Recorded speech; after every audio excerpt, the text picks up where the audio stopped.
আর ইফতার সাহারির খাওয়ার 5 মিনিট আছে, আপনারা তাড়াতাড়ি সাহারি খান। মা বোনেরা আপনারা উঠুন।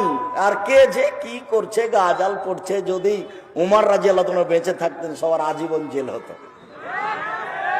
উমর রাদিয়াল্লাহু আনহু বেঁচে না থাকার কারণে সবাই পাপ করার সুযোগ পেয়েছে, মুখ খুলতে পাবে না, শুধু আজান, শুধু আজান। কোরআন মাজিদ পড়তে পাবে না, গাজাল পড়তে পাবে না, বলতে পাবে না।